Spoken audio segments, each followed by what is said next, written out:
That's amazing. You said this is 1930. I think it's a 35, I believe. Wow. Oh my gosh. Yeah, that one has National. been my baby for a long time. And how does the back look? Wow. That is spectacular. Yeah, that one I've had for many, many years. And the National guitars, it's like every guitar, there's ones that sound better than others. Sure, this sure. One's a magical one.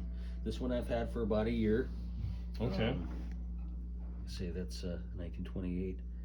Mm-hmm. Johnny Winters actually on his first Imperial album.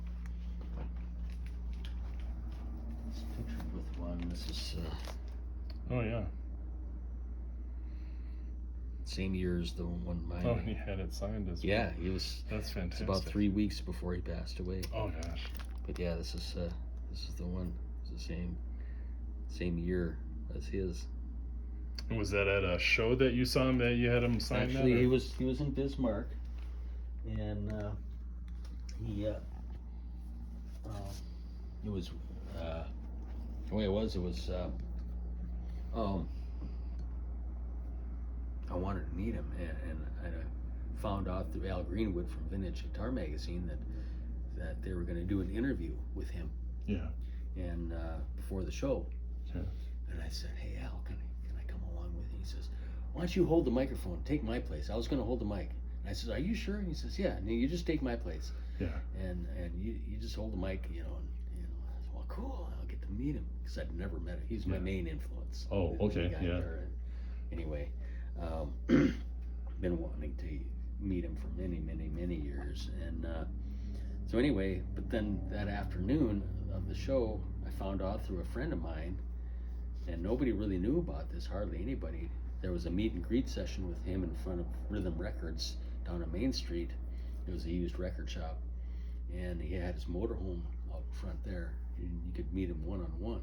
Wow. So I had that day off, so I ran down there and got to meet him, and he signed those LPs, and he signed one of my guitars. Oh, jeez. And he was on the front of one of the Vintage Guitar magazines, and I had that. He signed that too.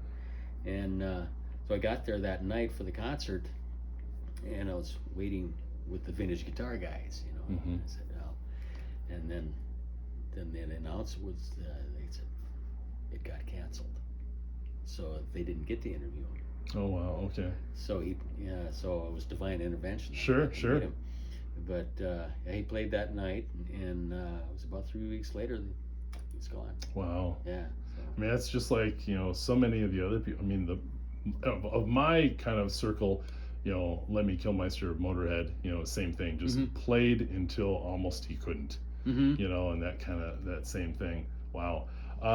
Tell me about a little bit more about this. You said 2002?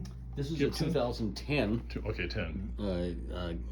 Gibson traditional. Les Paul traditional. This was aged by a company called Dax and Company. Dax and Sons, I think, or something like that. Anyway, so they aged it, and it's a great guitar. Wow, in the back. Oh, yeah. Oh, look at the neck, what they did. Yeah, they took that off, and it feels great. They did a good job. Wow. Yeah, sometimes the cheaper guitars, the lacquer finish is just so sticky. Yeah. No good at all. But on that. yeah, this is so it's kind of aged, and I got that not too awful long ago. Oh wow, that's great. And this one is just like a 1996 Fender Strat that I got for pretty cheap because the neck had been cracked and repaired, and so I got it and did some tweakage to it, and it plays great and sounds fine. Yeah, well, I like when there is a stain, but you can still see the wood. I think that's really pretty awesome. And I like the bridge that you have on there, because the ones that have the adjustable screws that stick out, so uncomfortable. Yeah, they dig into your hand. But yeah, this one is. And this is the one that does have the crack still? Yeah, it's the crack. It had a crack there. Guy who had it put some glue in there and clamped it real good, but he wanted to sell it, and I got it for pretty reasonable. Good. And I had to tap some frets on it and that type of thing, but I got it going. So Fantastic. And then this guitar, Telecaster of some other brand, that looks amazing though. This guitar was there's a company out there, guy, Bill Crook, makes guitars, and he's made many guitars for Brad Paisley. Okay. And his waiting list is about a year long, but Sure. he's kind of specializes in the Paisley guitars. And this guitar was built in about 2004 for a guy by the name of John Barty. John Barty was a guitar player for a 60s garage band called the Daganites. Okay. Anyway, they made a couple of 45s. They didn't make it huge. They opened for Link Ray, I guess, through management and stuff like that. But they made a couple of 45s. But now I guess their stuff is kind of highly regarded in the garage band scene. They've made their way into compilations and stuff like that. And their 45s were on odd labels, and their now their original 45s are going for hundreds of dollars. Oh yeah. But I really like the saddles. That's different than what you normally see, and then the double rail pickups. Yeah, this has got David Allen pickups. They're called the Johnny Blades, made in conjunction with Johnny Highland. They don't make the pickups anymore, and the body is solid ash. It's nice that it has the body through. And it was stringing. contoured. John ordered it this way, and he ordered the neck. Feel that neck, how big that is. Yeah, that's wide. Just huge neck. That's the way he wanted it. And he has since passed. He's passed away in 2020. But anyway, this was built by Bill Crook, and he's still going strong, and he makes incredible guitars. That is awesome. That is really awesome. It's just kind of a one of a kind of his.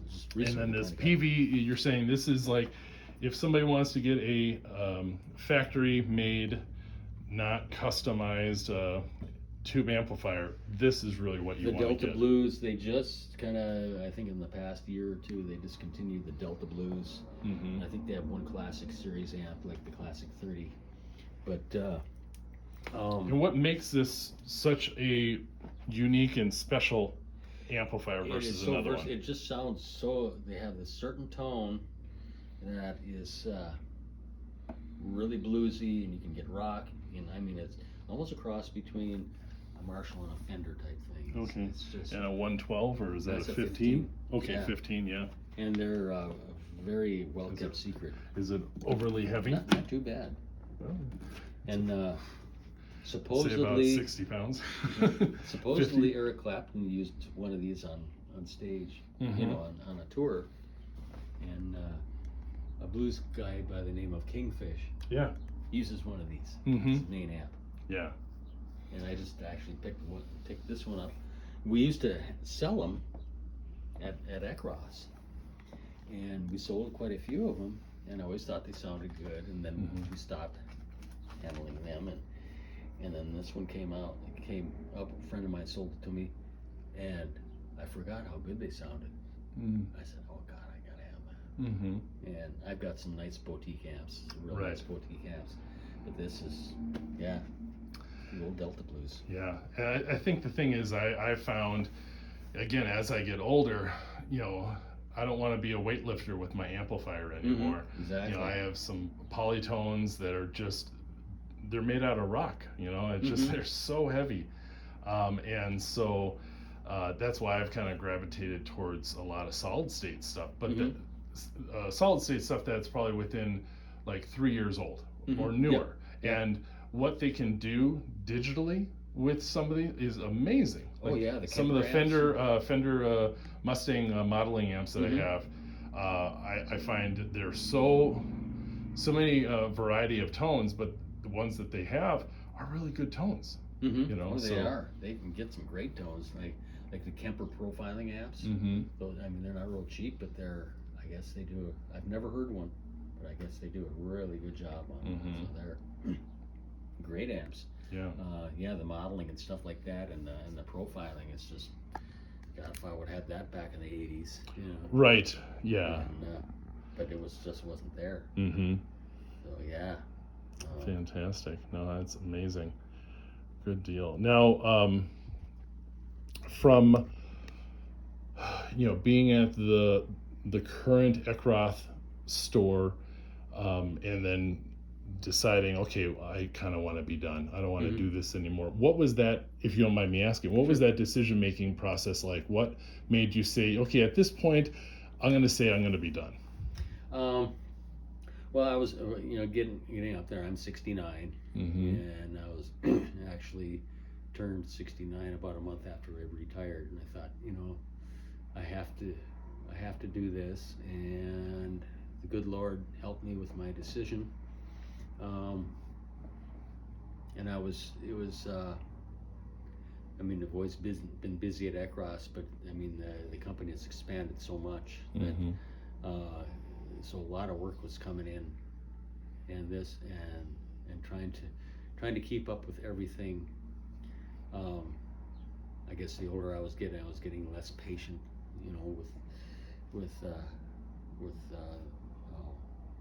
with everything. It was a great venture, but I was getting to the point where I don't want to be this busy anymore. Yeah. I have to put this aside now. And even though I was working with guitars and guitar people and stuff, I loved that, but it was just, the older you get, I wanted to slow down. I said, it's time. I'm approaching 70. Yeah. I have to do this. Yeah. So I did, and it's kind of a love-hate relationship right now with that, because there are days I miss it, and there's days that you feel, geez, I need something to do, or I feel kind of not worthless, but I should be doing something, but then I think, well, I kind of earned this too. Yeah. So. Yeah, absolutely. What was the succession process? Because I know that there was a gal there years ago when I came in. Is that still the same person that's there that kind of is, you were kind of offsetting some of that work to go and bring her in as the new main person, or is there different people there? Well, there's Jeannie was the manager for many years, and then she's just doing road stuff now, visiting schools. She stepped down from that, and Arnold now is the manager there. He's been doing it for a couple of years, but a lot of the same people are still there. But there's a lot of people have come and gone, type of thing. So they're,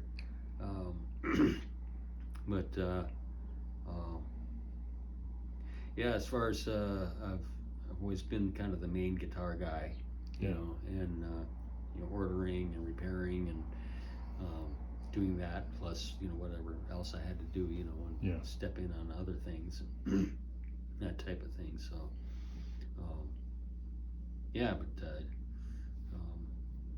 but some of us are getting to the point where getting to retirement age.